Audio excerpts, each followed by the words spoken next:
Untuk selanjutnya kita akan masuk ke materi selanjutnya, yaitu hand hygiene atau kebersihan tangan.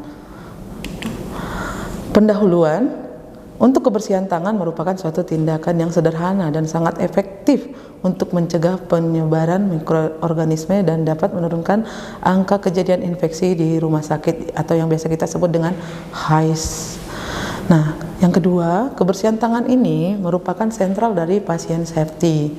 Jadi biar pasien kita pada safety, aman, selamat, kita pastikan cuci tangan dulu sebelum melakukan tindakan dan sebelum melakukan 5 moment. Melakukan cuci tangan 5 moment. Untuk kepatuhan terhadap kebersihan tangan merupakan pilar pengendalian infeksi, wajib hukumnya. Jadi harus cuci tangan atau kebersihan tangan. Yang selanjutnya, kebersihan tangan merupakan bagian dari kewaspadaan standar. Sudah dijelaskan tadi pada saat APD, dia merupakan kewaspadaan standar di mana merupakan lapis pertama dari kewaspadaan isolasi. Pada penelitian Semmelweis 1861 dan peneliti-peneliti lainnya menyatakan bahwa penularan penyakit menular dari pasien ke pasien terjadi melalui tangan petugas kesehatan. Dan dilanjutkan dengan penelitian selanjutnya, beliau menemukan bahwa penyebaran kuman patogen melalui tangan tenaga kesehatan dapat dihindarkan melalui hand hygiene. Jadi pastikan kita cuci tangan ya. Untuk pengertian dari hand hygiene sendiri, yaitu kebersihan tangan merupakan suatu prosedur tindakan membersihkan tangan dengan menggunakan sabun atau antiseptik di bawah air mengalir atau dengan menggunakan hand rub berbasis alkohol.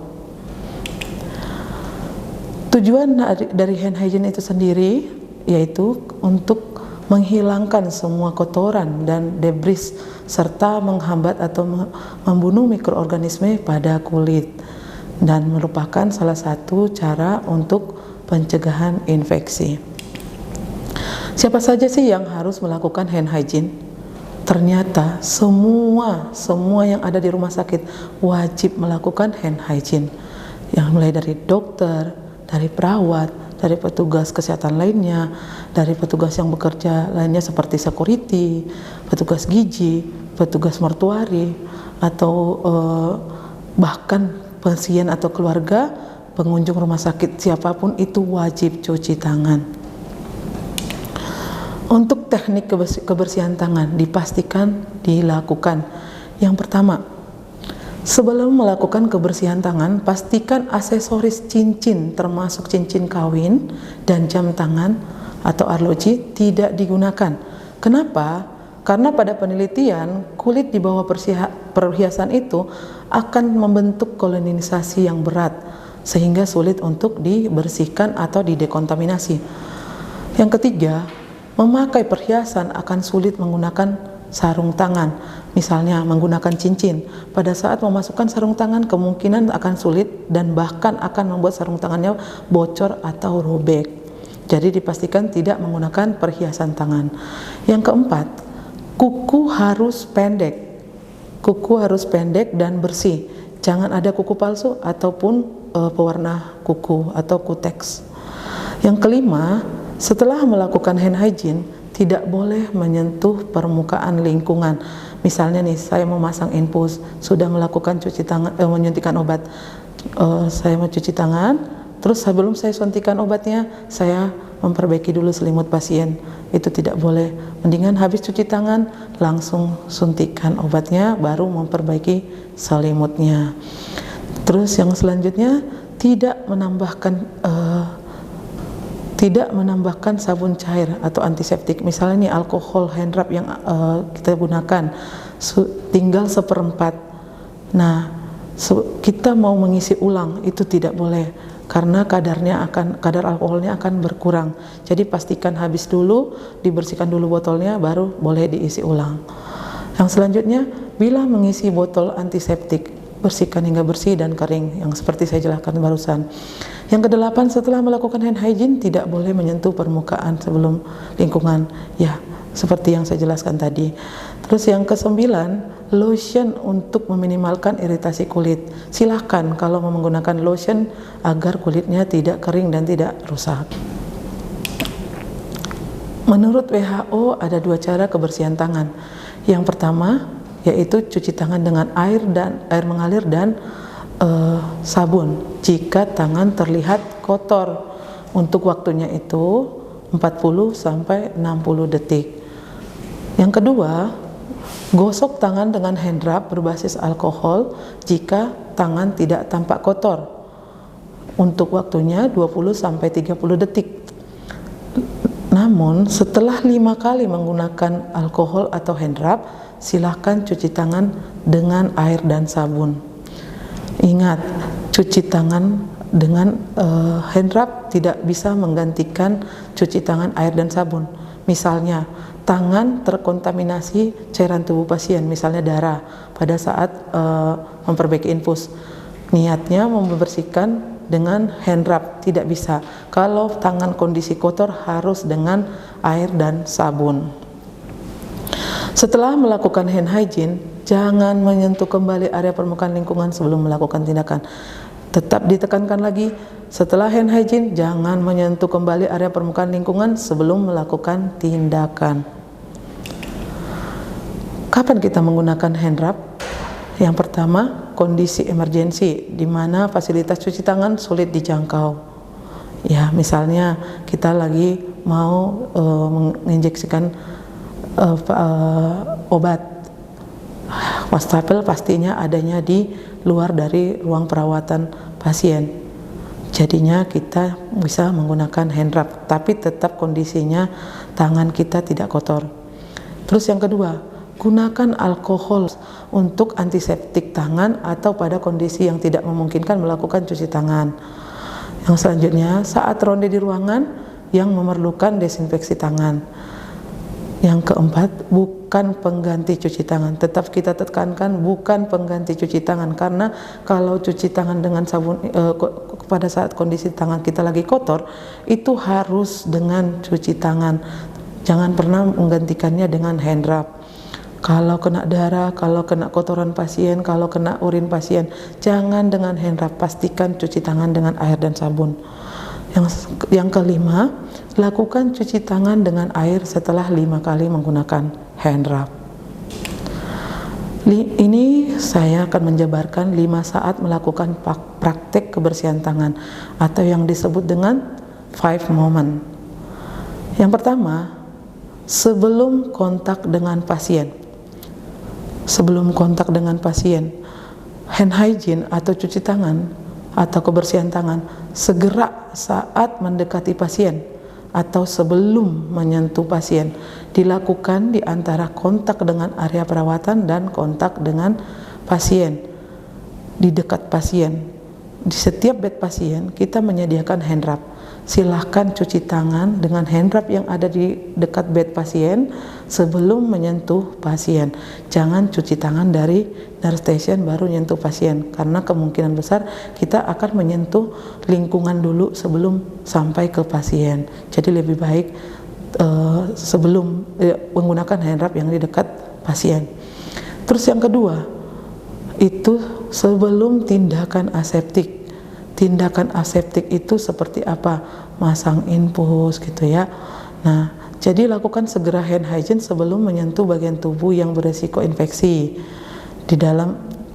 Dilakukan setelah kontak dengan area perawatan dan zona pasien. Zona pasien itu termasuk yang infusan, lemari, tempat tidur gitu ya. Jadi dilakukan walaupun kita sudah cuci tangan sebelumnya dari nurse station, kita pada saat atau sudah cuci tangan sebelum nyentuh pasien, terus kemudian kita nyentuh pasien, terus kita memasang infus nih, tetap harus cuci tangan dulu. Walaupun yang baru kita sentuh itu adalah pasien, setelah cuci tangan sebelumnya, tetap harus cuci tangan lagi sebelum tindakan aseptik. Ya, jangan dikira karena baru nyentuh selimut pasien kok nggak apa-apa langsung masang infus, tidak bisa. Tetap harus cuci tangan ulang lagi sebelum tindakan aseptik. Ya, yang ketiga, setelah kontak dengan cairan tubuh pasien, segera melakukan cuci tangan setelah kontak dengan cairan tubuh pasien, baik itu kontak langsung ataupun tidak langsung. Misalnya kontak langsung kena percikan atau kena cairan tubuh pasien yang lain, percikan darah atau kena cairan tubuh pasien yang lain, misalnya urin atau slem pasien, silahkan langsung cuci tangan dengan air dan sabun. Nah, yang enggak langsung itu misalnya kita habis membuang urin dengan menggunakan sarung tangan, itu juga harus langsung cuci tangan ya. Nah, yang keempat, kita setelah kontak dengan pasien, yaitu setelah menyentuh pasien harus langsung cuci tangan lagi.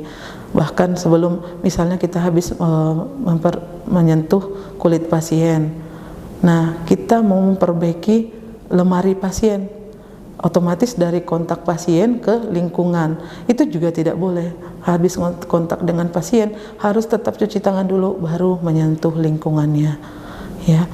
Itu yang setelah kontak dengan pasien. Nah, yang selanjutnya setelah kontak dengan lingkungan pasien, yang termasuk lingkungan pasien itu adalah tempat tidur pasien, meja pasien, infusan atau kursi yang ada dekat pasien, itu semua termasuk lingkungan. Jadi sebelum kita setelah kita menyentuh dari benda-benda tersebut harus cuci tangan lagi ya. Dipastikan 5 moment ini dilakukan dengan tepat. Jangan sampai nggak apa-apa dari habis menyentuh pasien cuci tangan, terus habis itu pas sudah menyentuh lingkungannya enggak kok, dari pasien sudah cuci tangan, berarti lingkungan kan udah bersih, enggak perlu cuci tangan lagi. Tidak bisa, karena lingkungannya itu kan disentuh sama pasien juga, jadi kemungkinan ada kuman yang dari pasien di lingkungannya itu. Jadi hukumnya wajib untuk cuci tangan di 5 moment ini. Untuk 6 langkah cuci tangan itu, untuk tahapnya itu bisa dibilang sama, yang hand rub ataupun yang hand wash. Yang hand rub itu kan yang menggunakan alkohol. Untuk langkahnya tetap sama, cuman bedanya pada kalau hand rub dia cuman 1 siklus dari tahap pertama, langkah pertama sampai langkah ke-6. Sedangkan di hand wash dari langkah pertama sampai langkah ke-6 menggunakan sabun, nanti diulangi lagi pas di bawah air mengalir dari langkah pertama sampai langkah ke-6. Nah, untuk cuci tangannya boleh diperhatikan, akan saya praktekkan. Pastikan tidak ada aksesoris tangan, baik cincin atau jam tangan. Jadi pertama sekali kita ambil hand rub atau sabun. Nah, terus kemudian kita ratakan dengan menggunakan 2 telapak kanan dan kiri.